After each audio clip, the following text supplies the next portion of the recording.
right now. So, these hurricanes are always a very bad thing, and they cause a lot of damage, and then we kind of get through this and go forward. But, one of the interesting byproducts of hurricanes is always that it generates some economic activity. It's not a good thing, right? That's not a great way to generate economic activity.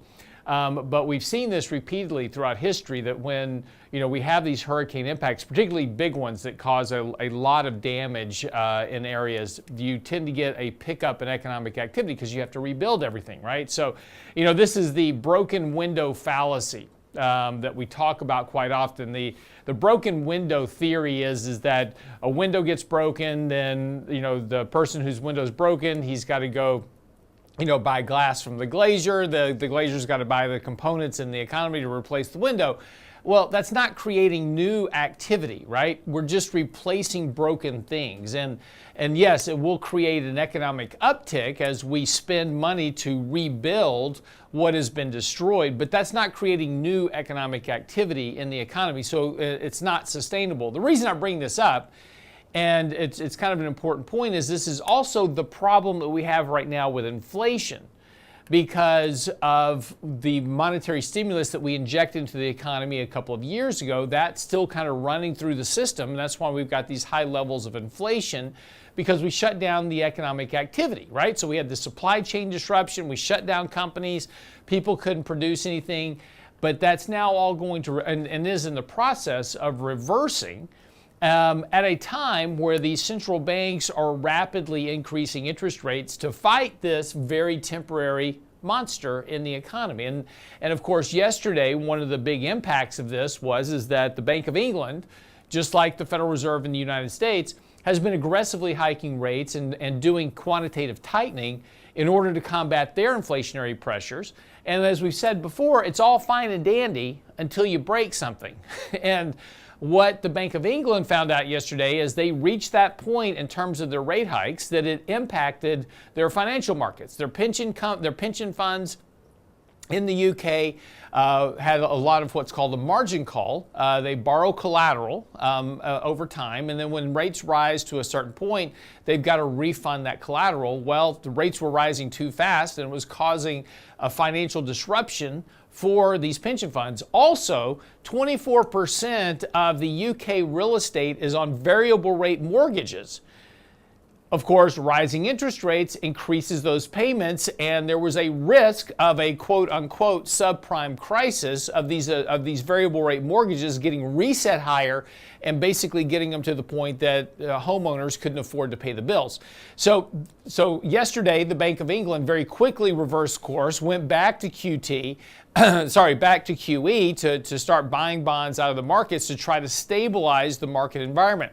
This is something that we've talked about previously. Look, all of these very temporary things that we do to the economy, again, going back to the hurricane analysis, right? The hurricane comes in, we create a lot of destruction, we rebuild everything.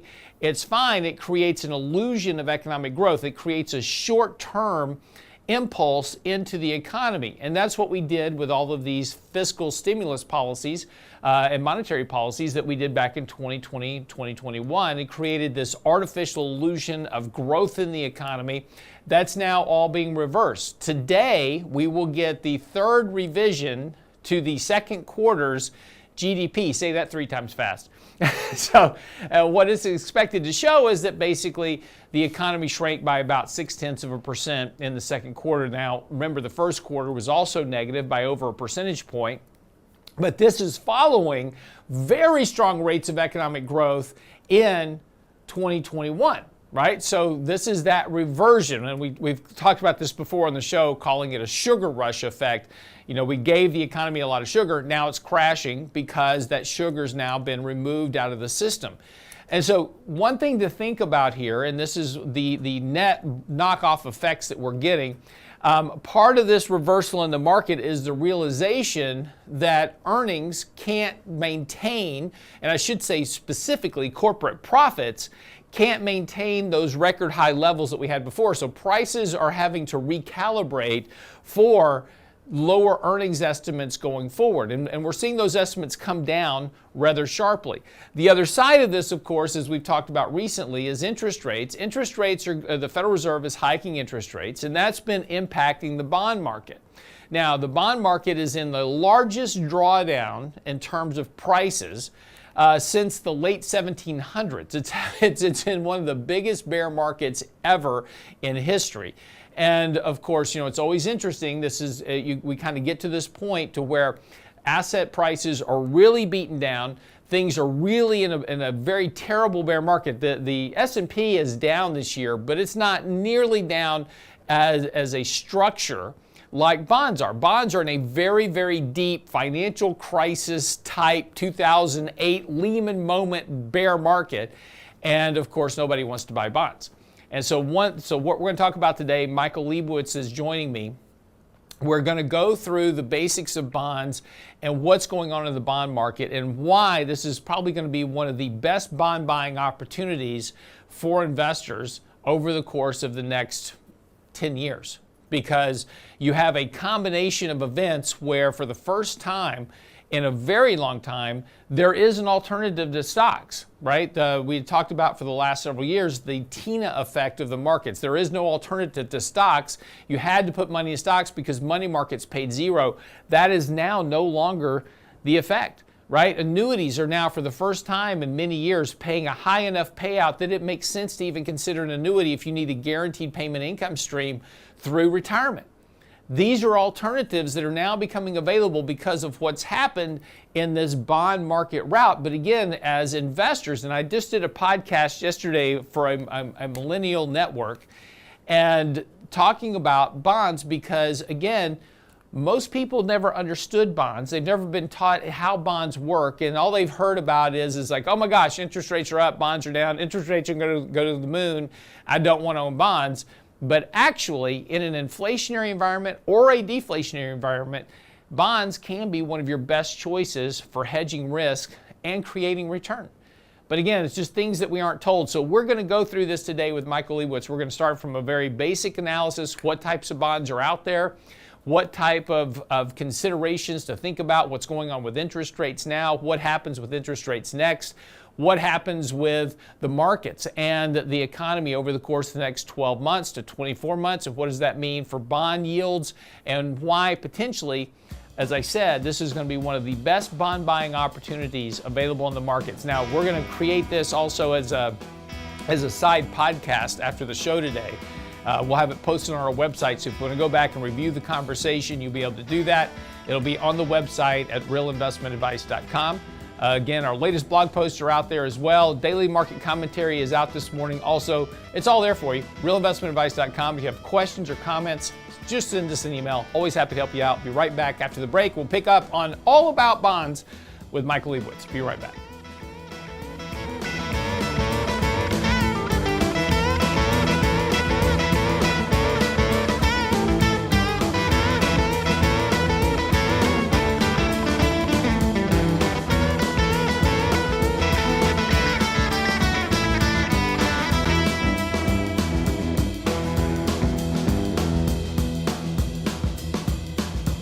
Get daily investment news you can use, delivered at the speed of the internet at realinvestmentadvice.com.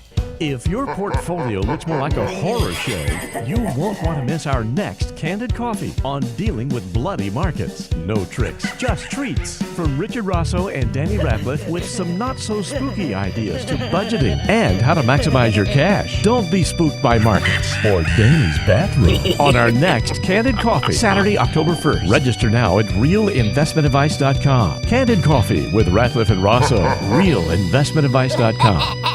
Health and financial security touches everyone within your organization. Offering benefits for all doesn't need to be complicated. Hi, I'm Tom Allen, Senior Benefits Consultant at RIA Advisors. RIA Benefits provides independent expertise to find solutions that speak to the mission of your business, the culture you want to establish, and the budget you are able to work within. Book a free consultation with me at realinvestmentadvice.com/retirement, and we'll find a solution that takes care of your most important asset, your people. realinvestmentadvice.com/retirement, realinvestmentadvice.com. Hi, Lance Roberts here. If you're like most people, your 401k plan represents the bulk of your retirement assets. And unfortunately for many, managing your 401k plan can be difficult. There's so many choices, so many things to consider. With just a quick email, a couple of questions, you can put RIA advisors to work for you managing your 401k plan. Get started right now at the website, realinvestmentadvice.com, or simply call our toll-free number, 855-RIA-PLAN, or again, simply online at realinvestmentadvice.com. And now, another page from the Real Investment Advisors Investing Manifesto. Bulls win in bull markets. Bears win in bear markets. Eagles soar above and take advantage of opportunity. Let us help you soar as you reach your financial goals with RIA Advisors. Neither bull nor bear. RIA Advisors, 281-501-1791 or online at realinvestmentadvice.com. The Real Investment Show.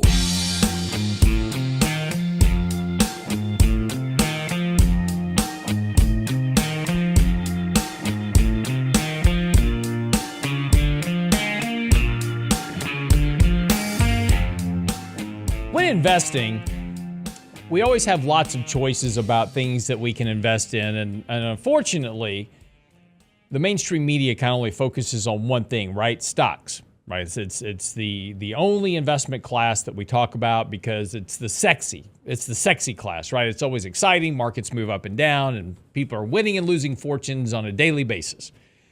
And so it makes for great headlines, but there's a lot of asset classes out there to invest in. And a good portfolio is one that, has a diversification of assets across the board that allows for better risk mitigation. There's one of the problems that's been created by more than a decade of Federal Reserve interventions in terms of the markets has been this loss of the ability for people to understand how to manage risk. Stocks just have simply gone up for 10 years. Why do I need to manage risk as long as the Fed is liquefying markets?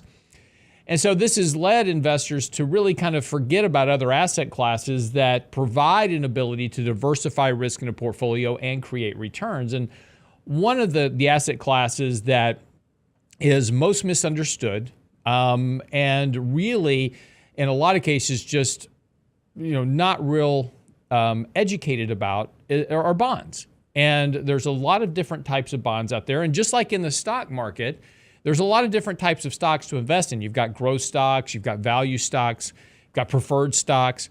Well, in the bond market, it's the same thing, right? You have a variety of different bonds that you can invest in, and they have a different place in a portfolio. Each type of bond has a different place in your portfolio, and they have different reasons for owning them at different times.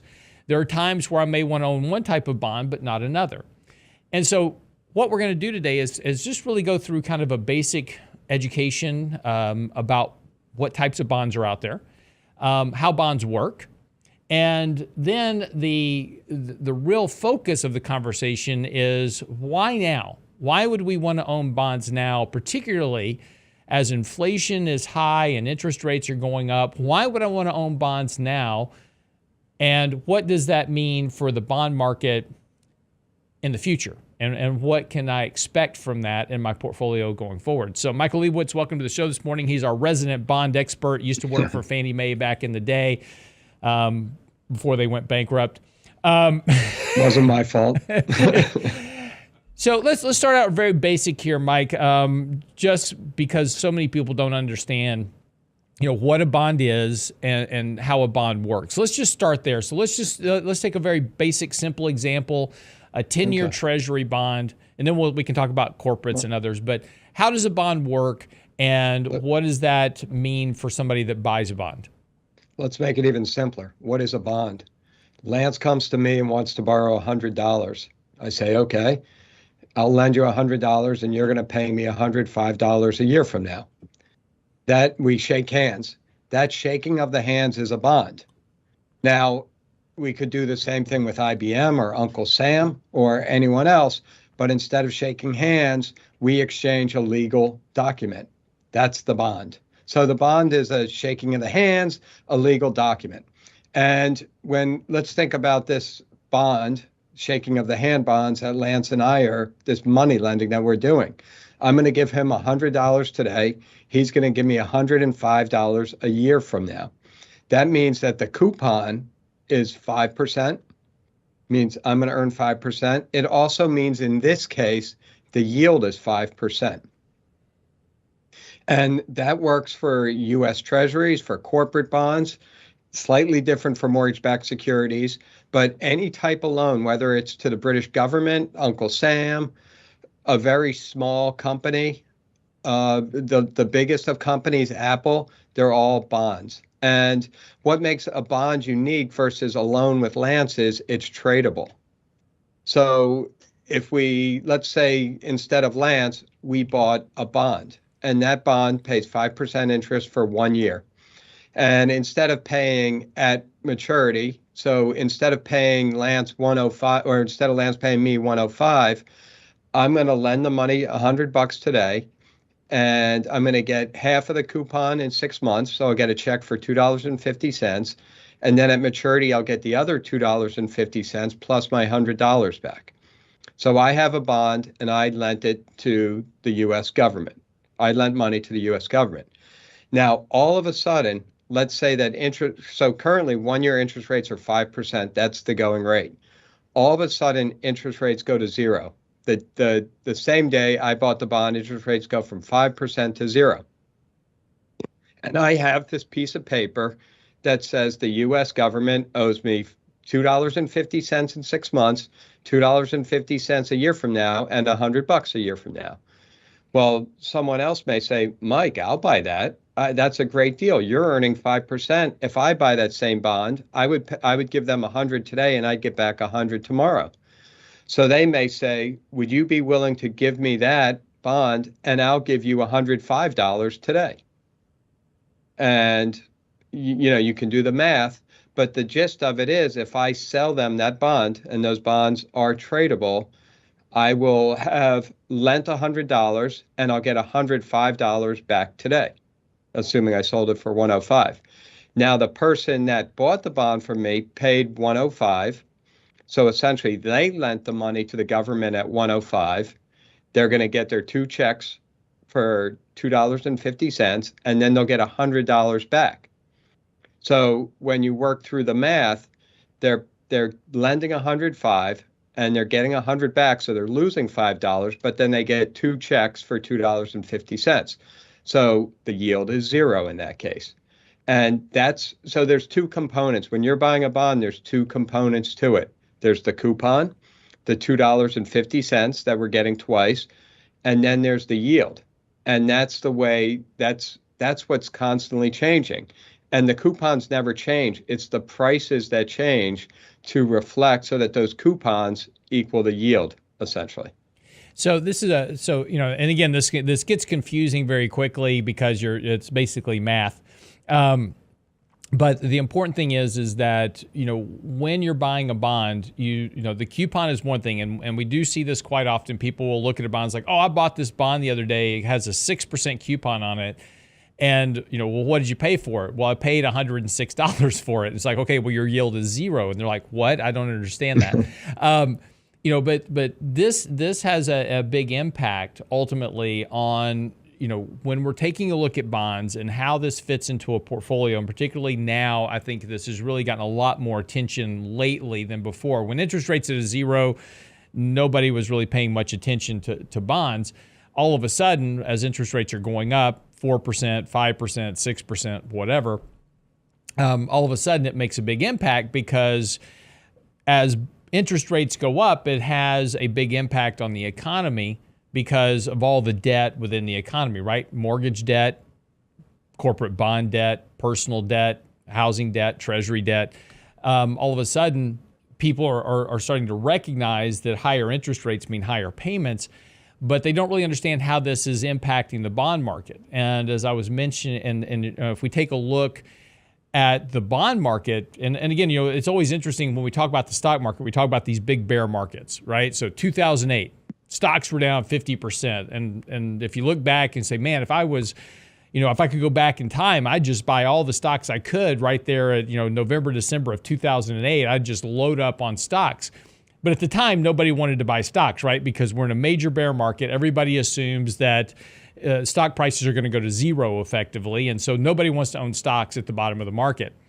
Interestingly enough, the bond market this year has had one of the biggest bear markets since the late 1700s. And nobody wants to buy bonds because of this big drawdown in price. But what's happened with bonds, and this is there's a huge difference between stocks and bonds. And this is one of the most important takeaways of our conversation this morning. If I buy a bond at maturity, I get my money back plus my interest payment, regardless of what happens with the price in between today and the date it matures. If stocks go to zero, stocks are at zero, right? You get that, they don't come back. And the big difference between stocks and bonds is that return of principal function at maturity.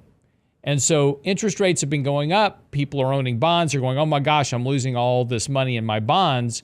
But they forget about the fact that unlike a stock, a bond repays its full principal value at maturity, assuming it's not a corporate bond and the company went bankrupt, right? And so, it's important to make sure that you have good credit quality in your bonds.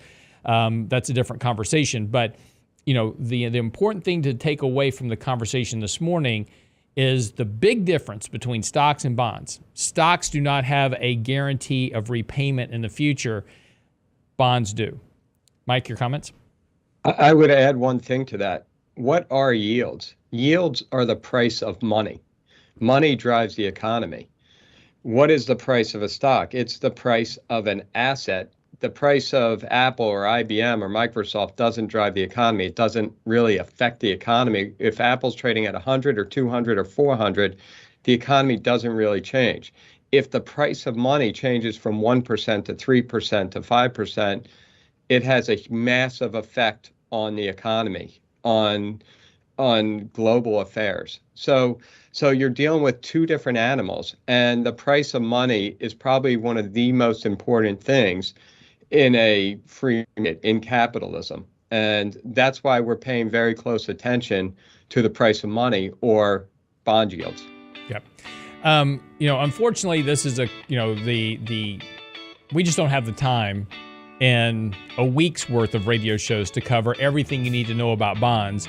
But what we're hoping here is just a brief primer on how bonds work, so that the next part of our conversation here will be on why bonds are likely to outperform stocks by a fairly large degree over the course of the next 12 to 24 months. And we'll explain that why when we come back from the break.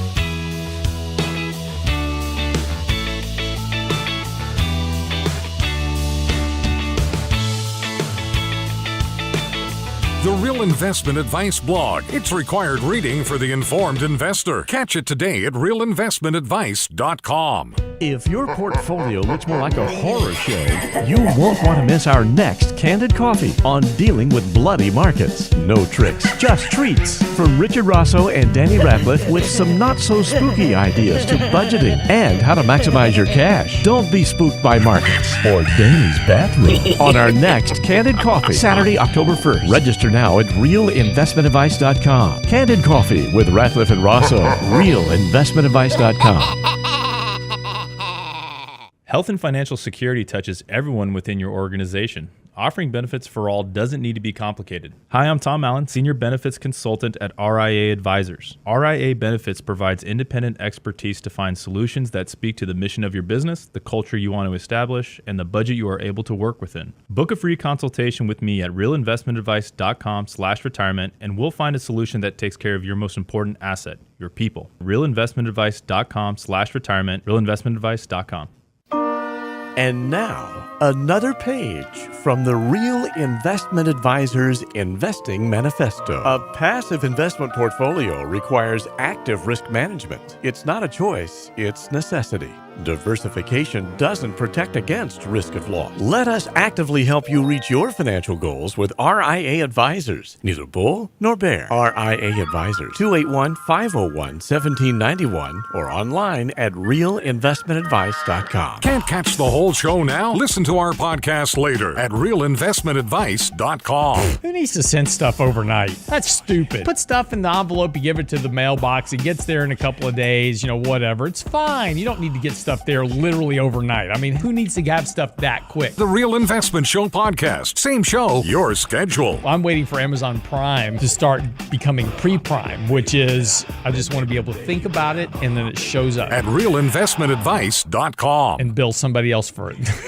Anyone can sell you insurance, and they'll gladly take your premium dollars. The RIA Insurance Agency can provide you with insurance solutions tailor-made for your needs and lifestyle. Because everyone's assets are different, let RIA Insurance review what you need to protect and how. We won't sell you insurance, but what you need will be a matter of policy. RIA Insurance Agency. 888-915-0780. 888-915-0780. RealInvestmentAdvice.com. Click on the insurance tab. Real Investment Show podcasts are now available from Stitcher Smart Radio at Stitcher.com. Hi, Lance Roberts here. If you're like most people, your 401k plan represents the bulk of your retirement assets. And unfortunately for many, managing your 401k plan can be difficult. There's so many choices, so many things to consider. With just a quick email, a couple of questions, you can put RIA Advisors to work for you managing your 401k plan. It's a quick and easy application. Just simply click Ask a Question at realinvestmentadvice.com or give us a call at 855-RIA-PLAN. That's realinvestmentadvice.com. If your portfolio looks more like a horror show, you won't want to miss our next Candid Coffee on dealing with volatile markets. From Richard Rosso and Danny Ratliff, Saturday, October 1st. Register now at realinvestmentadvice.com. Candid Coffee with Ratliff and Rosso. Realinvestmentadvice.com.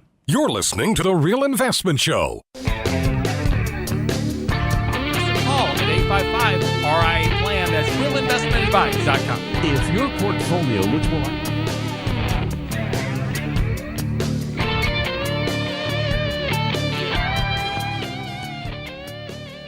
So, investing in bonds. Why would you want to do that? I was asked a question recently on a podcast that if I had a choice of one investment, I could only buy one thing, right? For both inflation and deflation. What would that asset be? And I said, simple. I'd buy treasury bonds. And they kind of looked at me funny and they said, why would you buy bonds in an inflationary environment? I said, well, because during an inflationary environment, interest rates are going up. So I buy short duration treasuries. I buy 3-month, 6-month treasuries as interest rates go up. And as those bonds mature, I can just keep laddering up my bonds until I keep getting a higher and higher interest rate. So my interest income is continually growing in an environment. And of course, in a high inflationary environment, stocks aren't doing well, right? So from an asset protection standpoint, I can continue to grow my money. And as we said before with bonds, the great thing about bonds is that in 3 months or at 6 months, those treasuries mature. I get all my money back and I can invest again. Now, during that process, as Mike was talking about previously, is that as interest rates are going up, the price of that bond is going down. So it looks like I'm losing money on my bonds as interest rates are going up. But again, the difference between stocks and bonds is that at 3 months or 6 month maturities, when those bonds mature, I get all my money back regardless of what the price was, even just the day before maturity. So that's why I would own bonds in an inflationary environment. Now, why would I own bonds in a deflationary environment? Because, well, once interest rates get to a peak that something breaks in the market, I now have a high interest rate on that bond. And so I now want to move out to longer bonds. I want to buy a 10-year treasury because now I get a very high yield on that bond, right? And prices are very discounted. And most likely at this point, we're in the midst of a bear market and a recession in the economy. And this is where I want to lock in the most protection I can get. So in a deflationary environment, yields start to come down because there's a very high correlation historically between inflation, economic growth, and interest rates. And this makes completely logical sense because as we talked about in the last segment, Mike and I are exchanging, we're creating a bond between us. He's going to loan me money, and he's going to loan me money for a certain interest rate. Well, what we didn't talk about was, what does that interest rate encapsulate? What does that interest rate mean? So if Mike and I agree to a loan, and I borrow money from Mike I borrow $100 from Mike, and he says, okay, I want 5%. Well, where did he come up with that 5%? Well, that yield has to cover a whole lot of aspects of the economy. And as a bond investor, and I will let Mike explain this to you a little bit more, as a bond issuer, right, or as a lender, or if you go to the bank and the bank loans you money, that interest rate is fixed for a period of time. So that interest rate has to cover a lot of different aspects of the economy. So Mike, when a bank is loaning me money for 30 years for a mortgage, or 10 years for, something else, or 7 years for an auto loan, the bank's got to take into a lot of accounts about what they expect out of the economy, what is going on in the world, because they don't get to change that rate midstream, right? I mean, they're Right. locked into this coupon. And so this coupon has to reflect a lot of different aspects of the economy, right? Right. So let's unpack that 1-year loan that I made to you at 5%. Right. How did I come up with 5%? Well, the first thing I'm going to think about are, what are the odds that Lance doesn't pay me back? And in theory, I probably should have charged you 50% because it's a 50-50 proposition here. But let's say I think those odds, the 3% odds that Lance won't make good on the money. So right off the bat, I'm going to charge 3%. Now I say, okay, I've taken a risk out of it. Now the question is, I can keep the money and buy something today, or I can lend it to Lance and buy something a year from now. So what's the rate of inflation going to be? I want to make sure that I'm made whole, that if whatever I want to, let's say we have 3% inflation over the period, if I want to buy, the newest, pick something, Lance, the newest video game for $100, and there's going to be 3% inflation, it's going to be $103 a year from now. So a year from now, I want 105 or 106 or whatever it is. I want to be compensated for taking risk by giving Lance money, and then I want to be compensated for inflation. Now, inflation, if we assume Lance is risk-free, so let's assume Lance is now Uncle Lance or Uncle Sam. So in theory, there's no risk with lending to the U.S. government. They can always print money. So we can take that risk premium out. Now it's just a function of inflation. Am I compensated properly for inflation? And that's where the economy comes in. The stronger the economy, the more inflation you tend to get. The weaker the economy, the less inflation you get. And this is where the Fed comes in, and the fiscal side of the government. The more spending, the more QE, the lower rates are, the more inflation you tend to get, and vice versa. So where are we now? Go ahead. Right. This makes the case for bonds today. Right now, what's really interesting is that inflation expectations, and this isn't what I expect or what Lance expects or what Jerome Powell expects. This is what the markets expect. Markets, this isn't polling people. This is based on where certain bonds trade, such as TIPS, inflation-protected bonds. And from that, you can deduce what the inflation expectation is. Now, what's fascinating is inflation expectations have been falling throughout the year. Inflation has been started to fall. It's not doing what inflation expectations are doing, but they've been falling throughout the year. And again, we're looking at 5 and 10 year periods, not what it's going to do over the next 3 months. Right? Because we're going to lend money for Lance for 5 years. I want to know what inflation is going to be for the full 5 years. Those inflation expectations have been falling. The economy is weakening. We know we had negative growth in the first 2 quarters. And what really scares me is that the effects of all those rate hikes and all the interest rates going up take a long time to affect the economy. We really haven't seen that. The hurricane is still offshore. We're getting battered, we're getting winds, we're getting rain, but the eye of the hurricane hasn't even hit. those big rate increases are only 3 or 4 months old. So the economy will weaken. That's pretty much baked into the pie right now. As the economy weakens, inflation will come down probably even more so than was expected. So we're dealing in an environment where you can then figure out what we call the real yield. Now, I know I'm bringing up a little jargon here, but what real yield is the yield that I expect to return after inflation. So if I lend Lance $1 for a year and inflation is 2%, Lance pays me 3%, my real expected yield is 1%. He's going to pay me 103. I can go buy whatever I was going to buy for 100 for 102, and I'm going to make $1. And I'm being incentivized to lend money. I'm being rewarded, and that's the way it should work. Again, Lance doesn't have any risk that I have to compensate for.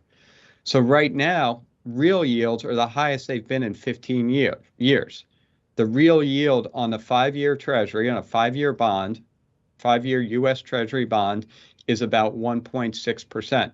For the better part of the last 10 years, that has been negative.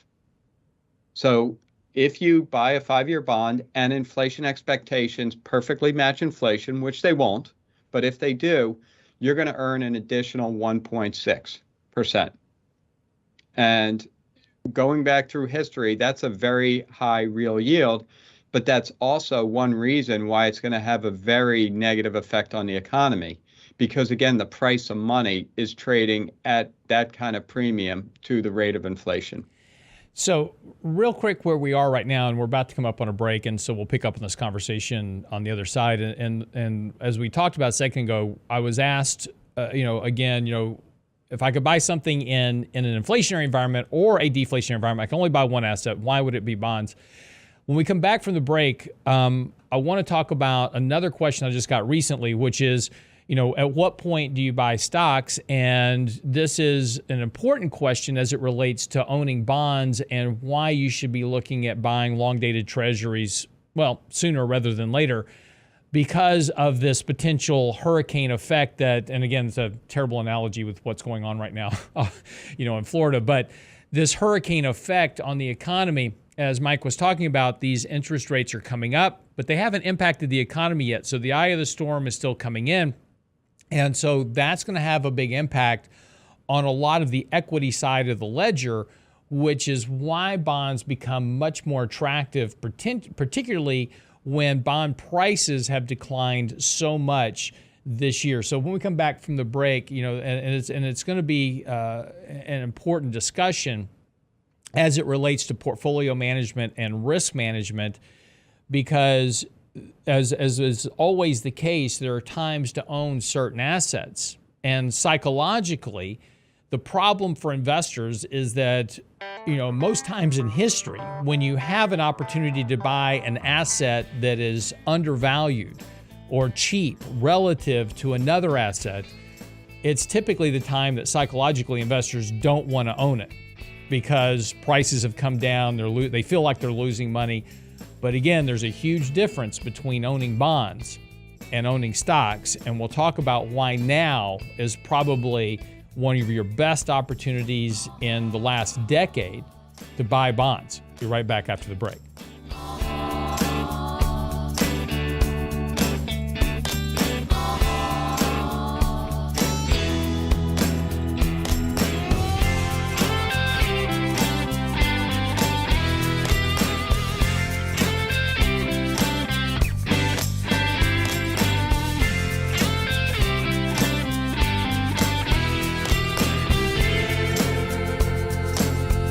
Get daily investment news you can use, delivered at the speed of the internet at realinvestmentadvice.com. If your portfolio looks more like a horror show, you won't want to miss our next Candid Coffee on dealing with bloody markets. No tricks, just treats. From Richard Rosso and Danny Ratliff with some not-so-spooky ideas to budgeting and how to maximize your cash. Don't be spooked by markets or Danny's bathroom on our next Candid Coffee, Saturday, October 1st. Register now at realinvestmentadvice.com.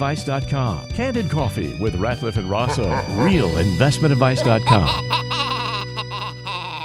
Hi, Lance Roberts here. If you're like most people, your 401k plan represents the bulk of your retirement assets. And unfortunately for many, managing your 401k plan can be difficult. There's so many choices, so many things to consider. With just a quick email, a couple of questions, you can put RIA advisors to work for you managing your 401k plan. Get started right now at the website, realinvestmentadvice.com, or simply call our toll-free number, 855-RIA-PLAN at realinvestmentadvice.com. Health and financial security touches everyone within your organization. Offering benefits for all doesn't need to be complicated. Hi, I'm Tom Allen, Senior Benefits Consultant at RIA Advisors. RIA Benefits provides independent expertise to find solutions that speak to the mission of your business, the culture you want to establish, and the budget you are able to work within. Book a free consultation with me at realinvestmentadvice.com/retirement, and we'll find a solution that takes care of your most important asset, your people. realinvestmentadvice.com/retirement, realinvestmentadvice.com. And now, another page from the Real Investment Advisors Investing Manifesto. Manage risk and volatility rather than trying to manage gains. You don't have to be right all the time. Long-term investing success is a 70% gain. Let us help you reach your financial goals with RIA Advisors. Neither bull nor bear. RIA Advisors, 281-501-1791 or online at realinvestmentadvice.com. The Real Investment Show.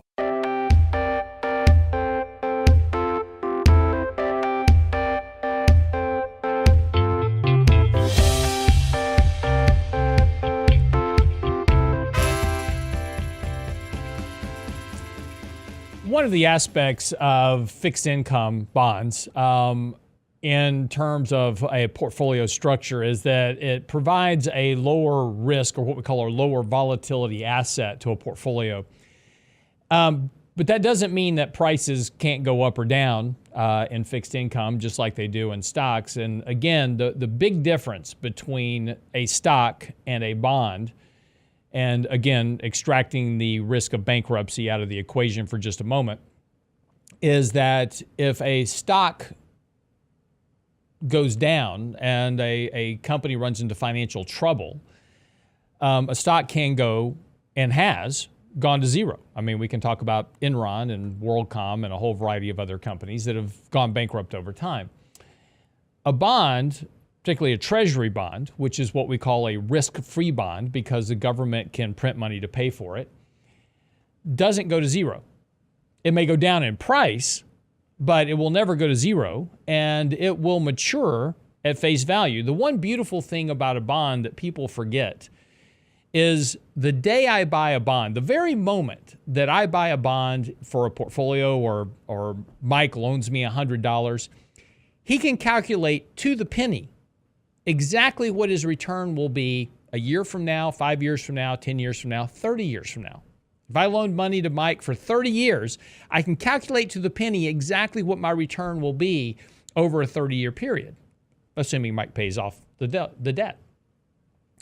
Can't do that with an equity. If I buy an equity today, it's a complete guess as to what my return will be in the future. Could be great, could be terrible, but that's the way investing works. And so, while investors, talk a lot about buying stocks and wanting to invest in markets, one of the best investments you can have long-term if you really want to truly build wealth is owning bonds. Now, it's not nearly as sexy, not nearly as fun, but you will never lose money investing in bonds, again, assuming you do it correctly.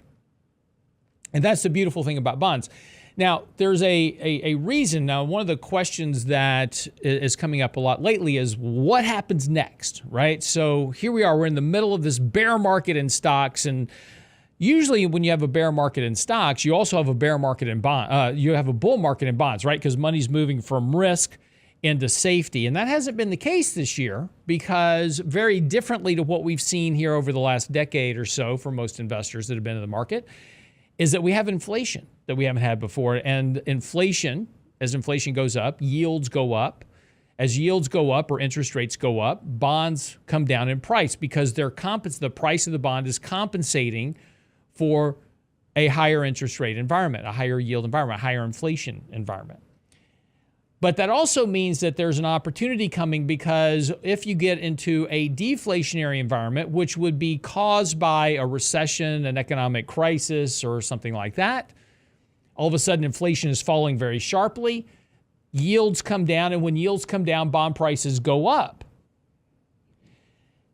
And so when you start looking at, asset classes, where do I want to be invested, particularly if a economic recession or something occurs in the United States in the next year or so? Well, that would dictate that I would want to own longer dated bonds in my portfolio. Why? Because today I buy the bond that has a very low price, has a high yield, so I can put income into my portfolio immediately. And if inflation and interest rates come down, the further I'm out in terms of years to that maturity, the greater sensitivity price has to that falling inflation. So the price increase I will get in the bond as inflation comes down and as yields come down, the greater the move that I have in terms of the price of my bond increasing in value because of that. And so this provides an opportunity for investors to make a trade in the portfolio that gives you a greater return on money, because what's happening to equities at this moment? If an economic hurricane hits and you have some type of financial event, a crisis event, or just a really bad recession, what's happening to equity prices? Right? Equity prices are having to come down. Why? Because earnings are coming down. Earnings expectations are coming down because of slower economic growth. So this provides an alternative in the portfolio to buy something now, but at some point, that trade will also be over, and there'll be an opportunity to buy equities again. And Mike, this is something that you and I talk about a good bit, is this next leg of the cycle. As we move forward, Steve Druckenmiller just came out today talking about a 2023 recession, something that we've been talking about here a good bit over the last couple of months. In that recessionary environment, stocks are going to have to reprice a good bit. Bond yields will come down, prices will go up, but there's going to be some really great opportunities in fixed income and then alternative fixed income classes as we go through that recessionary environment. Right. So why do we like bonds or prefer bonds over stocks at this point? Well, the Fed is essentially manufacturing a recession. I think some natural forces are also pushing towards recession too. But remember, we said that the Fed and all the rate hikes that they've done already take a long time to really be felt in the data. So there's an economic hurricane coming ashore. It's going to be really hard for a soft landing, as the Fed keeps trying to sell us on. The more this goes on, the more the Fed stays aggressive, the harder the economic landing. So again, we're looking at a very poor economy, recession, maybe a deep recession. We still have to wait and see. But the odds are growing every day that this economic hurricane is getting closer and closer. So what does that mean? Well, as the economy weakens, prices should go down. Inflation should drop. That makes the yield on the bonds look better and better every day. Now, at the same time, corporate earnings, which are driven off of the economy, will become more and more problematic. It's going to be harder for companies to meet their earnings bogeys because the economy is slipping. Then you add some dollar strength to that, and that affects companies even more so.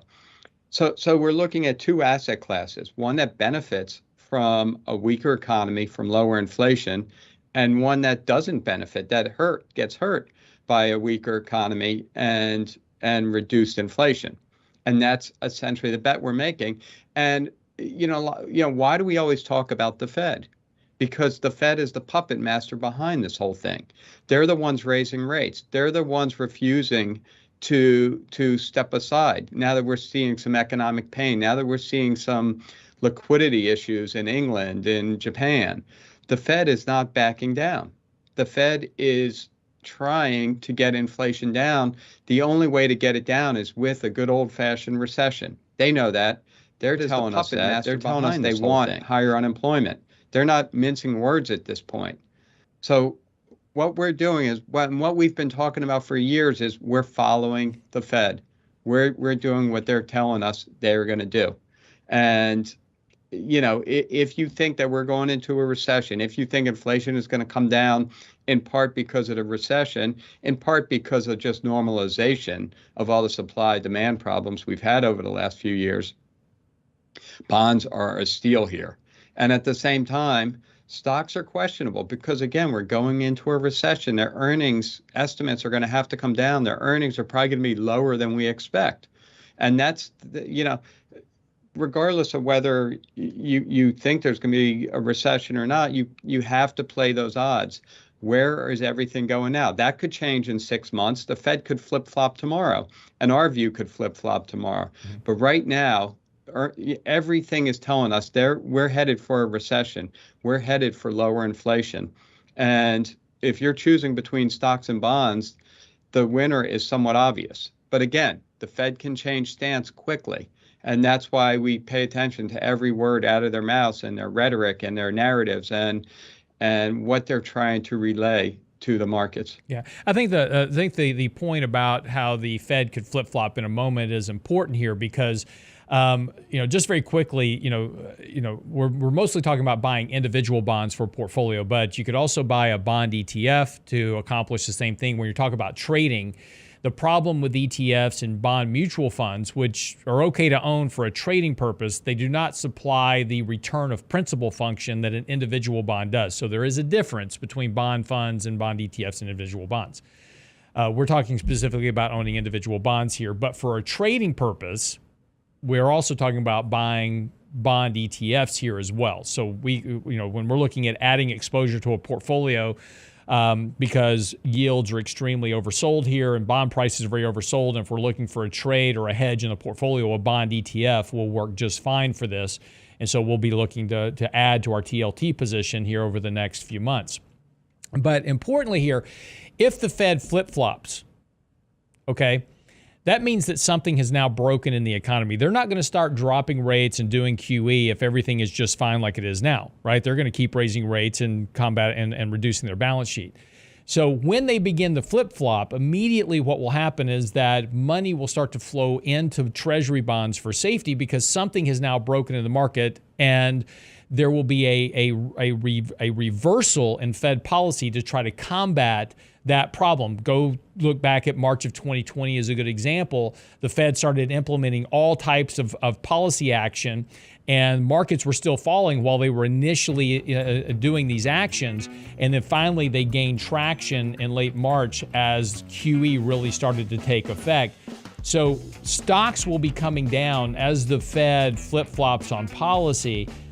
But then when interest rates start to get back to zero on the Fed funds rate, that's where you'll sell your bonds, take the capital appreciation out of your bonds because interest rates can't go below zero. And then that's where you start looking to buy distressed assets, broken equities, convertibles, preferred stocks, those type of things, because as you're coming out of the bear market, you'll want to own equities over bonds. So again, it's all part of the portfolio management process and risk management as well. That wraps up the show for the day. I wish we had more time to go in much deeper into this. Mike and I, we may have to do just a standalone podcast just for this whole topic to go through all the various stuff. It'll be a long one though. In the meantime, get by the website. Our latest newsletter is out. Mike's blog post up on the website as well, realinvestmentadvice.com. 3 minutes on markets and money coming up next. Have a great day.